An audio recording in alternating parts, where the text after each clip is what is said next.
এতিয়া যে দুপৰ নিশা,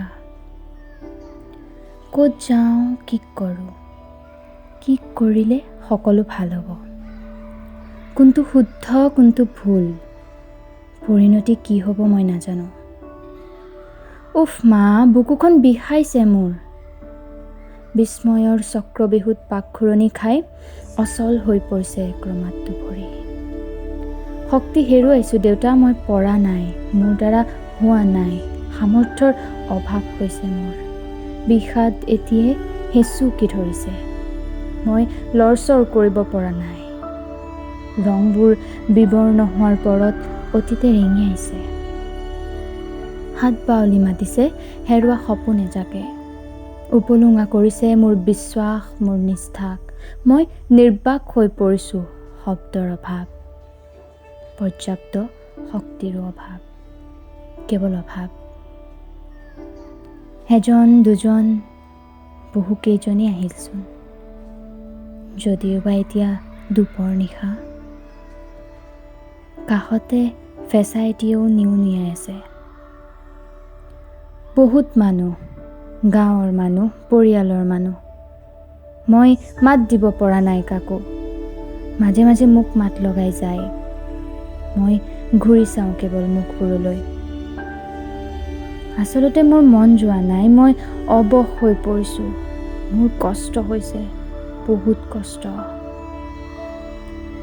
এতিয়া দুপৰ নিশা, মানুহ শোৱাৰ সময়, কিন্তু মই শোৱা নাই। আমাৰ ঘৰৰ কোনো শোৱা নাই। অনিশ্চয়তাত বুৰ গৈ আমিবোৰ বহি পৰিছোঁ, লগত দিনটোৰ ক্লান্তি। কাষৰ কোঠাটোত মোৰ স্বামীয়ে মৃত্যুৰে যুঁজি আছে। মই আশা কৰিছোঁ আৰু অলপ সময় তেওঁ মোক দিয়ক, মোক এবাৰ মাতক, মদৰ ৰাগিত আকৌ এবাৰ মাতাল হওক।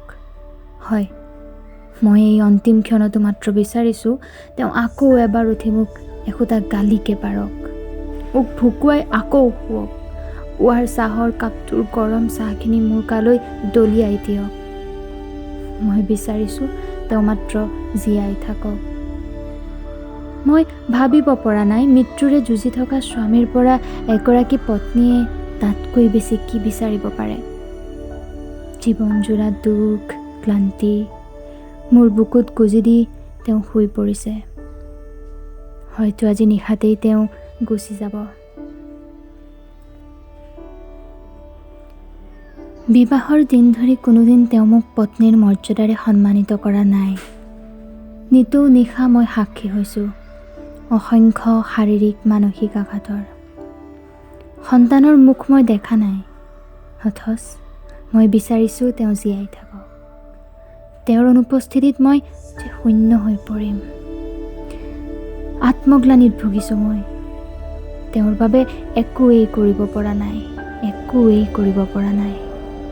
মই মুখ ফুটাই ক'ব পৰা নাই তেওঁক চিকিৎসা কৰাওক, নহ'লে তেওঁ হেৰাই যাব। মোৰ ধন নাই, মোৰ সোণ নাই, মই কি বুলি হাত পাতোঁ, মই কি বিচাৰি যাওঁ, কাক কওঁ মোক সহায় কৰক। ধনৰ মুখ নেদেখা ঘৰৰে একমাত্ৰ জীয়ৰী আছিলোঁ। বিয়াও দিলে তেনেই সাধাৰণভাৱে। বৈবাহিক জীৱনটো আৰম্ভ কৰিলোঁ। এটাই পালোঁ মদৰ গোন্ধ, নিশাৰ মাৰপিট। তথাপি প্ৰতিবাদ নাই। কি কৰিম প্ৰতিবাদ কৰি? আকৌ ঘূৰি যাম ঘৰলৈ? কি বা আছে মোৰ ঘৰখনত? আকৌ একেই জীৱন। ৰৈ গ'লোঁ এনেকৈ। স্তব্ধতাৰ মাজেৰে ক্ষীণকৈ চলি আছিল জীৱনটো। খেলি মেলিখন লাগিল নহয় মাজতে। স্বামীৰ বিৰাট অসুখ। মদৰ বিষক্ৰিয়াত দুয়োটা বৃক্কই বিকল। চিকিৎসাৰ বাবে টকা নাই। আত্মীয় আছে, দেউতা নাই। দিবই বা কিয়? সকলোৰে সমস্যা জানো কম? তেনেকৈয়ে চলি থাকিল। আজি অন্তিম ক্ষণত ময়ো অক্ষম। একোৱেই কৰিব নোৱাৰিলোঁ। বিশেষ একো নাপালোঁ, কিন্তু শূন্য হৈ পৰাৰ ভয়। এতিয়া যে দুপৰ নিশা, মই নাজানো কিমান সময় মই একে ঠাইতে আছোঁ। কোনোবাই ধূপ জ্বলালে, গোন্ধটো মোৰ নাকত লাগিল।